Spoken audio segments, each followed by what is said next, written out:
Olá, boa tarde a você que está conosco, nos acompanhando aqui pelo Notícias Agrícolas. No ar, mais um boletim de mercado, olhando para a movimentação dos preços lá na Bolsa de Chicago. É um dia positivo para a soja e os principais vencimentos voltam a se aproximar aí dos 15 dólares por bushel. A gente está falando de um março trabalhando ali na casa dos 14,90, 14,93, encerramento de hoje, alta de 8 pontos. Um maio, 14,96, 7 pontos mais 25. E o julho, 14 dólares e 97 centes por bushel, alta de 6 pontos mais 25. Afinal de contas, que mercado é esse? O que a gente pode esperar? Quais são os fundamentos, os fatores que ainda podem influenciar na formação de preços, para baixo ou para cima? Qual é a tendência dos preços? Perguntas para Ronaldo Fernandes, analista de mercado da Royal Rural. O Ronaldo está falando com a gente direto lá de Londres. Seja bem-vindo, meu amigo. Obrigado por estar aqui com a gente mais uma vez, nos ajudar a entender essa movimentação, principalmente da soja. Num dia positivo lá em Chicago, algum fator te chama a atenção para justificar essa movimentação lá, Ronaldo? Boa tarde, Alexandre. Boa noite para mim aqui onde eu estou. Boa É tarde verdade. Boa noite para você. para tu, hein? Boa noite também para quem está em Chicago, né? Porque já fechou, então começa ali a gente contar para começar a operação do noturno. Hoje muito se falou da situação da Argentina, da situação de clima. Houve um peso, houve uma influência. Mercado internacional todo de olho ali na América do Sul para ver o que vai vir de produção. Só que do nosso ponto de vista, se a gente for olhar para um histórico mais mensal, alongado, todas as vezes que é prévia ou véspera de relatório, o mercado tem um comportamento meio adverso, assim. Eu atribuo mais essa movimentação, mais do que ao peso das notícias que a gente teve da Argentina, e aí já até entrando no assunto que eu vi bastante no site do Notícias Agrícolas hoje, a situação da compra de soja da Argentina, a Argentina comprando soja do Brasil, comprou, não comprou. Mais do que isso tudo, eu acredito que é um movimento de pré-relatório. O mercado sempre fica muito especulativo um dia antes do relatório do USDA, do nosso USDA, né? Pois é, e o que a gente pode esperar desse relatório, hein, Ronaldo? O que vem por aí, enfim, quais são as sinalizações, ou pelo menos o que o mercado espera, né? Eu costumo falar muito para os amigos, parceiros nossos, clientes, uma coisa é o que a gente acredita, uma coisa é o que a gente acha que tem que ser certo, e a outra coisa são as expectativas do mercado. Sempre a gente tem que estar pautando o que o mercado espera, porque a oscilação na tela, ou a oscilação do preço, vai ser conforme a opinião do mercado. Então, eu acho que tinha que cortar mais a produção, mas beleza, o que o mercado achava?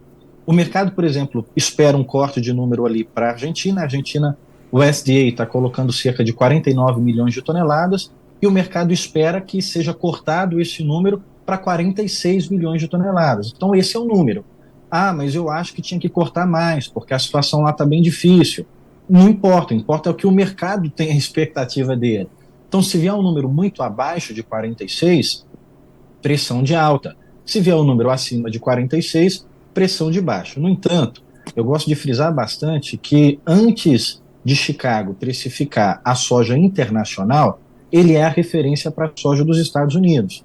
A expectativa do mercado, não é a expectativa minha, da Royal Rural, a expectativa do mercado, é o número que o próprio USDA monitora, é que seja aumentados os estoques dos Estados Unidos, ou seja, maior oferta no cenário americano. E isso seria pressão de baixa para Chicago. Mas eu costumo dizer que o USDA, o nosso USDA, o USDA nos Estados Unidos, USDA, conforme a gente costuma chamar no Brasil, é igual cabeça de juiz. Tem uma situação do milho que eu gosto de me apegar, que certa vez eles colocaram ali a produção de milho num teto e depois cortaram 60 milhões de toneladas, mostrando que o USDA errou bastante. Mas quando eles colocaram aquela projeção, movimentou o mercado. Então, do USDA, do USDA, é sempre bom a gente esperar surpresa. O que o mercado está esperando é que ele aumente o estoque americano para soja e aumente a produção de soja do Brasil também, com as exportações um pouco mais altas. Para te devolver, Alexandre, e fazer um resumo do que esperar desse relatório, ou melhor, do que o mercado está esperando para esse relatório: produção argentina, corte na produção argentina, aumento na produção do Brasil aumento no estoque dos Estados Unidos e dúvida a respeito da demanda chinesa. Então, esses são os 4 pontos para a gente ficar atento no relatório que sai de amanhã e que vão movimentar o mercado, caso algum deles ali traga alguma surpresa. Bom, vamos lá então, vamos por partes. Essa correção da Argentina é até esperada, enfim, prevista. Tem gente aqui que a gente já ouviu algumas análises falando em perdas já de 10 milhões de toneladas. O USDA tem a tendência a ser mais comedido e o mercado vem aí com 3 milhões de toneladas, que é bastante também, considerando aí uma redução de um mês para outro. Agora, o que você falou é importante porque vai depender da revisão que ele fizer no Brasil também. Dependendo do que ele trouxer de acréscimo no Brasil, uma coisa compensa a outra, Ronaldo. E daí a oferta na América do Sul fica no 0-0. Alexandre, é exatamente esse ponto que a gente sempre fica frisando. Se o mercado receber alguma informação que é falsa ou que está errada, ele vai corrigir. Então, se o próprio SDA vem e erra, traz uma informação aí de um corte menor ou um corte maior, à medida que for chegando a colheita brasileira ou que os números forem fechando, o mercado faz a sua correção. Eu vou falar um número que não é nosso, não é projeção da Royal Rural, é o número da própria Bolsa da Argentina. Hoje, a Bolsa soltou uma nota dizendo assim, olha, a gente tinha uma estimativa de que a Argentina ia produzir 50 milhões de toneladas. Na pior das hipóteses, isso a Bolsa da Argentina falando, na pior das hipóteses, a gente vai produzir 37,8, 38 milhões de toneladas, de 50 para 38 milhões de toneladas, cerca ali de 12 milhões de quebra. O que o USDA está colocando de produção para o Brasil é 3 vezes mais do que o que a Argentina pode quebrar. Não estou dizendo que o USDA está correto, ele pode errar nas suas projeções, mas é o que o mercado está recebendo, é a leitura que o mercado está fazendo. Então, o mercado ele vai se ajustando naquilo que ele acredita ser a realidade. Então, essa situação da Argentina, ela tende a ser algo mais pontual e tende a ser algo a ser absorvido pela exportação, pela produção brasileira. Isso a gente está falando de Chicago. Favoreceria o preço interno do Brasil? Num certo momento, favoreceria. Só que a gente está à beira de uma colheita que o mercado está recebendo de notícia é que é uma grande colheita brasileira acima de toda a sua produção histórica. Isso é ruim? Isso vai baixar preço? Não, porque quando a gente fala que o Brasil está produzindo bem, a gente atrai os olhos dos grandes compradores internacionais. Então, mais do que a produção, eu falaria para a nossa audiência, a gente tem que ficar de olho de como é que vai vir essa demanda para o cenário brasileiro. O Brasil pode ter que cobrir alguma coisa para a Argentina? Pode, isso não é tão expressivo, isso tende a ser, não é tão expressivo a longo tempo, isso tende a ser expressivo num curto tempo, mas a longo tempo vai ser o quadro de oferta e demanda que vai acabar ajustando ali, e nesse momento agora o que é esperado é um grande volume de oferta da colheita brasileira. Muito bem. Outro ponto, estoques maiores lá nos Estados Unidos. Essa conta ou essa expectativa vem do quê? De um não cumprimento do programa de exportação deles ou de uma demanda interna mais fraca? Da onde que vem essa percepção, Ronaldo? É mais da exportação, e aí eu vou falar um medo que eu tenho que pode respingar no cenário brasileiro, que é os Estados Unidos criar um excesso de oferta no mesmo tempo que o Brasil estiver tirando a soja do campo. Os Estados Unidos capengou muito no seu plano de exportação de soja, de milho, por problemas climáticos. Ele primeiro enfrentou a seca dos rios, eu até acompanhei, o próprio Notícias Agrícolas atualizou bastante a respeito dessas informações. O calado dos rios diminuiu bastante, as barcaças não conseguiam passar, eles perderam ali muita capacidade de exportação de todos os grãos. Depois veio temperaturas muito frias e congelaram os rios, também dificuldade de conseguir exportar. O produtor americano, eu escutei uma frase de um produtor dos Estados Unidos que eu achei muito interessante essa frase, falou assim, Ronaldo, a gente está com dificuldade de transformar o grão em dinheiro. Sempre nesse período a gente troca o grão por dinheiro. Eu achei legal porque a gente fala vende, né? O preço que está hoje, e a expressão que ele usou foi nesse período a gente sempre troca por dinheiro. E a gente não está conseguindo trocar por dinheiro. Então está obrigando muito produtor americano a estocar. Produtor que não estocava nesse período, que não tinha o costume de estocar, vai ter que estocar. Para vender quando? Para vender em janeiro, para vender em fevereiro, pelo menos essa é a intenção do produtor americano. Isso pode criar um excesso de oferta no mesmo período que o Brasil vai estar colhendo. Então, os Estados Unidos ele não conseguiu ali escoar a sua soja conforme ele queria por dificuldades internas. E aí a projeção agora é que o relatório traga um estoque maior para essa divulgação agora de janeiro, né? E mais uma vez, antes de Chicago ser precificação de soja internacional, Chicago precifica a soja americana. Uhum. Então, se lá houver um excesso, é claro que vai fazer pressão de baixa para Chicago. Muito bem, ponto para a gente ficar de olho também. Outro ponto que você destacou é dúvidas sobre a demanda chinesa. Por que essa dúvida e será que o relatório traz alguma indicação para a gente amanhã, Ronaldo? Ou a gente vai ter que esperar a China de fato mostrar a cara? Olha, Alexander, eu sinceramente, não é nem conhecendo, estudando o histórico do comportamento da China e do relatório do FDA quanto aos números da China, eu acredito que o relatório de amanhã não vai esclarecer muita coisa a respeito da demanda chinesa. Ele deve trazer números parecidos com o que estavam os números anteriores, mas a gente que está no mercado assiste o comportamento da China com uma certa ressalva, com certo medo. Você vai lembrar que em 2021, a gente teve problema de excesso de chuva e o Brasil não conseguiu tirar a soja do campo com a velocidade comum que ele tem de tirar e para abastecer justamente ali o mercado da China. A China mudou de fornecedor? Ela foi atrás dos Estados Unidos? Não. A China esperou o Brasil conseguir colher, a ponto de parar o esmagamento das suas indústrias, porque ela já tinha negociado, ela só estava esperando um embarque ali. Então já estava dentro ali da margem que ela podia garantir. O chinês, ele tem esse costume. Ele prefere esperar, se tiver que esperar, como ele fez nos Estados Unidos até onde ele conseguia aguentar. Não, os Estados Unidos não está conseguindo entregar a soja, não, mas a soja aqui está mais barata. A gente vai continuar comprando, mesmo ele não conseguindo entregar. Até que ela teve que migrar e a Argentina se tornou um grande player de atração para a China mudar de campo, né? Mas a China ela tem esse costume, ela segura até onde ela pode segurar a ponto de parar as indústrias. Normalmente, em janeiro, ela começa a dar as caras para o Brasil e vem comprando. Só que a política de Covid na China mostrou que, enquanto eles estavam com Covid zero ali, atingiu o mercado da soja. A soja é o maior ponto de pressão inflacionária para o mercado chinês. Se a soja está muito alta, a China sofre na sua inflação. Se a soja está muito baixa, ela aproveita para vir compor ali os seus estoques. Esse ano, a demanda chinesa não está definida. É uma incógnita. Ronaldo, mas está em Covid, o chinês não vai parar de comer, o chinês não vai parar de consumir. A China, ela dá a ordem ali, do dia para a noite, para a sua produção reduzir. Ou a própria produção começa a sentir esse efeito de uma margem mais apertada e já começa a fazer essa redução de maneira orgânica. Então, acaba que sofre, sim, uma perca de demanda.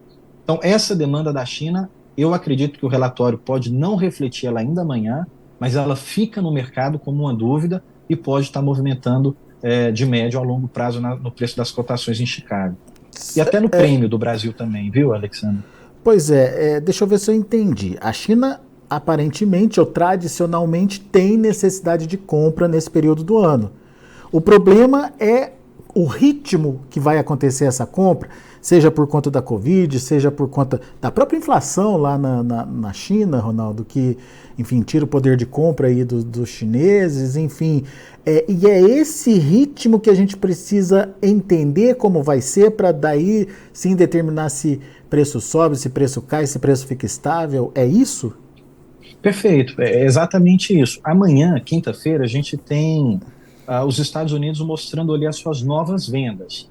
Né? Não é o que está embarcado, é o que ele está vendendo de novo, toda semana ele divulga isso. Até fica a sugestão aí para o pessoal da Conab, do SESEX, a gente podia ter no Brasil um órgão que mostrasse o que está sendo vendido para fora. Isso ajuda bastante a gente a fazer as análises. Então, quando fala dos Estados Unidos, a gente tem todas essas ferramentas à disposição.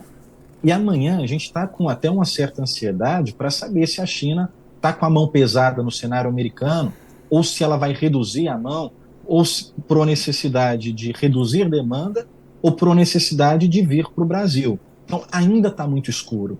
É exatamente isso que você falou. A China ela tem esse costume de vir para o Brasil, ela espera a colheita brasileira, ela tem o costume de aguardar a soja brasileira. Esse ano, a gente está com uma dúvida se ela vai vir com o mesmo apetite que ela veio, por exemplo, no ano passado, até 2021 ali, e no ano passado também, chegando a ponto de aguardar o Brasil entregar com atraso. Então, é um ponto que a gente ainda está tendo que monitorar todo dia, E para tem, saber se e tem vai mais se um, manter ou não. e tem mais um molinho de pimenta aí nessa história, que é a questão do atraso da colheita aqui no Brasil. Pelo menos aqui na nossa região em Campinas, onde nós estamos, tá uma chuvarada que não para, Ronaldo. E o que a gente tem acompanhado nas previsões também é que a faixa central do Brasil ali também tem essa mesma tendência de chuva constante, pelo menos ao longo dessa semana. Será que isso vai continuar? E até que ponto isso pode atrasar a colheita ou prejudicar a qualidade dos grãos, né? Alexander, eu gosto muito de estar falando com quem são os estudiosos dos assuntos, né? A gente estuda o mercado aqui na Royal, a gente estuda o tempo todo, 24 horas, respirando soja, milho e dólar. Claro que a gente tem que acompanhar o clima, eu gosto de entrar nos mapas e ver as variações dos mapas, mas além da gente estar estudando e buscando com as próprias mãos, eu gosto de estar ligando e falando com os amigos que são os meteorologistas, que entendem melhor do que a gente que está analisando o grão. A gente tem que ser humilde para entender quem que é o estudioso da sua área. E eu falei com muita gente de clima hoje e houve um consenso de que tem-se um receio de que no final de janeiro, ali até fevereiro, haja um excesso de chuva e atrapalhe a colheita da soja. E aí eu vou até te adiantar que eu imagino que é uma pergunta que você vai colocar. Eu acredito que a única coisa que pode causar um estresse nos preços, bom, eu vou ser muito claro, mas com muita cautela para não deixar dúvida nessa minha colocação agora. A gente está entrando no período de sazonalidade de baixa, que é o período de colheita. Ela acontece na colheita brasileira e ela acontece na colheita americana. Então a gente entra no período da sazonalidade da oferta. Agora, que vai fazer uma pressão na tela. Do nosso ponto de vista, a única coisa que pode barrar essa baixa e criar uma tendência até forte de alta seria excesso de chuva durante a colheita da soja.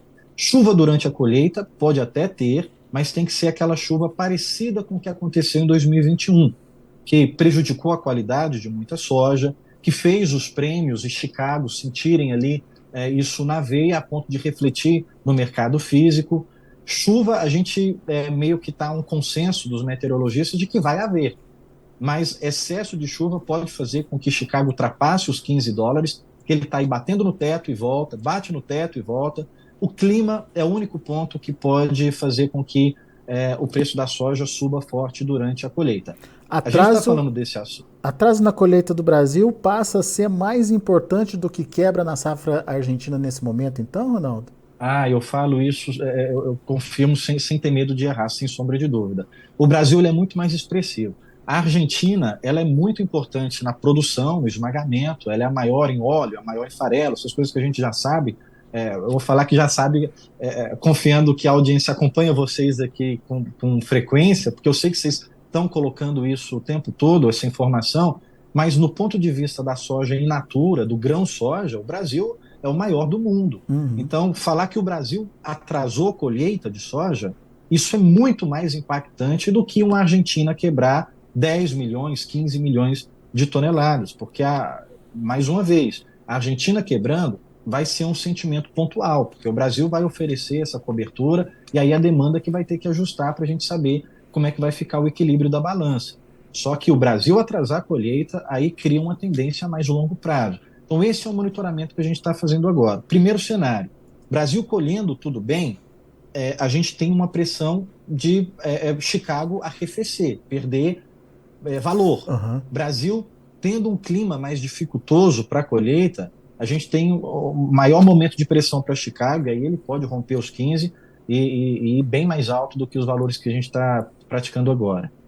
Muito bom. Então, atenção para as informações, atenção para o que está acontecendo nos próximos dias, que dependendo da sinalização aí pode ter uma oportunidade de vendas, Ronaldo? Perfeito, Alexander. A gente tem falado que sempre que ele está próximo desses 15, tem se apresentado como oportunidade de venda. Oportunidade de venda na tela, para quem está na bolsa, e até mesmo no físico. O produtor, eu escutei uma frase de um parceiro nosso, achei muito legal, ele falando assim, olha, o produtor tem que entender que se ele está com a soja física, ele já está comprado, porque ele está, de certa forma, apostando na alta. Se ele não vendeu, se ele está com a soja ainda no armazém ou ainda sem negociar, ele está confiando de que vai subir, porque se ela cair, ele só tem prejuízo. Ele não tem como ganhar se a soja cair enquanto ele está ali sem negociar. Só que ele tem a bolsa para poder ali fazer a sua proteção, criar, se ele quer fazer uma proteção mais personalizada diante da necessidade de venda dele, ele pode fazer uma opção. Então, pensando em próximo dos $15 por bushel, a gente enxerga como uma oportunidade de venda. Nós falamos isso na nossa última conversa, que foi antes da virada do ano, né? Que a gente até terminou dando ali as saudações as felicitações de virada de ano. Naquele momento que a gente tinha falado, a soja estava querendo superar os 15. Eu tinha falado, olha, Alexandre, eu não acredito que ela vai se manter, eu acredito que ela volta. Passado ali poucos dias, ela voltou e perdeu muita força, e agora ela volta de novo a tentar ali romper essa barreira dos 15. Dos 15. Então, mais uma vez, se o mapa climático vier a apontar dificuldade para a colheita brasileira, aí sim ele ultrapassa esses 15. Não tendo isso, se você na sua região, o produtor é a pessoa perfeita para indicar isso. Na sua região, você está acreditando que você vai ter dificuldade de colheita, mas não estou falando dificuldades normais, estou falando dificuldade fora do normal por conta de chuva. Aí a gente pode apostar num Chicago acima de 15. Não tendo dificuldade de colheita brasileira, no nosso ponto de vista, é uma pressão maior do que a situação da Argentina, e aí se apresenta assim como oportunidade de venda. Boa, Ronaldo. Meu caro, muito obrigado pela sua participação mais uma vez aqui no Notícias Agrícolas. A gente conta com você em outras análises ao longo desse 2023. Muito obrigado por enquanto. Até a próxima. Muito obrigado, eu que agradeço. Eu tento procurar não ser ser o mais objetivo possível, mas às vezes a gente tem que adicionar os fundamentos para justificar a análise, né? Não, mas eu agradeço muito. Você foi muito claro aí nas suas colocações, e é importante o produtor ter esses subsídios para que ele possa tomar a própria decisão, né, Ronaldo? Isso é fundamental. Certo, exatamente. Obrigado aí pela participação, viu? Eu que agradeço. Até a próxima. Valeu. Tá aí Ronaldo Fernandes, analista da Royal Rural, aqui com a gente no Notícias Agrícolas, trazendo as informações do mercado. Primeiro, relatório do USDA, prestar atenção no que vai acontecer amanhã. Amanhã vem aí a sinalização de oferta, seja através dos números aqui da América do Sul, seja através da variação do estoque final lá nos Estados Unidos. E depois, posteriormente a isso, a gente precisa ficar ligado no que vai acontecer com a demanda chinesa. Tradicionalmente, nesse período, a gente tem uma China já demandando de forma bastante significativa, se voltando principalmente para as compras aqui no Brasil, mas é preciso entender que esse ano a China vem passando por momentos bastante delicados por conta da Covid. Então, tem uma interrogação aí na demanda chinesa. No entanto, segundo o Ronaldo trouxe aqui para a gente, o clima ainda continua sendo preponderante para alterações do rumo de tendência lá em Chicago. Caso se consolide, caso se confirme um atraso na colheita aqui do Brasil, esse fato passa a ser até mais importante do que uma potencial perda, uma potencial quebra na safra da Argentina. E daí sim a gente pode ver mercado buscando os $15 por bushel lá em Chicago. Então, vamos ficar atento aos acontecimentos dos próximos dias. Serão bastante importantes aí para a precificação da soja. Nesse momento, o que a gente pode mostrar para vocês é como estão os números lá para janeiro. $15,15 por bushel, 5 pontos de alta. Janeiro já perdeu um pouquinho da referência, daqui a pouquinho o contrato está saindo da tela. O março, $14,93, ali bem pertinho já dos $15, 8 pontos de alta na negociação de hoje. O maio, $14,96 por bushel, 7 pontos mais 25 de alta. E o julho, $14,97 por bushel, alta de 6 pontos mais 25. Números da soja. Vamos ver como foi o milho hoje. O milho subiu um pouquinho, praticamente dentro da estabilidade. Março, 6 dólares e 56 centes por bushel, 1 de alta. Maio, 0,75 de alta, 6 dólares e 55 centes por bushel. Julho, 6 dólares e 48 centes por bushel, meio pontinho de elevação. E setembro, 6 dólares e 5 centes por bushel, 0,25 de alta. Para finalizar, a gente tem também o trigo. Vamos ver o trigo. Para março, 7 dólares e 40, 9 pontos de alta. Maio, quase 9 de alta, fechando aí com 7,48. O julho, 7,52, 8 de alta. E o setembro, 7 dólares e 60 centes por bushel, 7 pontos mais 75 de elevação. São os números de hoje do mercado de grãos lá na Bolsa de Chicago. A gente fica por aqui. Agradeço a sua atenção e a sua audiência. Continue com a gente.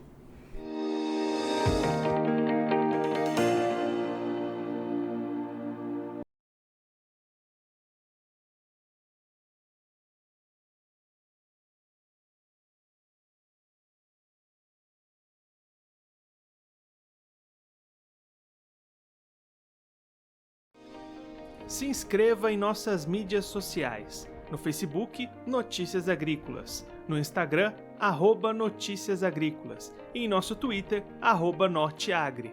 E para não perder nenhum vídeo, não se esqueça de nos acompanhar no YouTube e na Twitch, Notícias Agrícolas Oficial.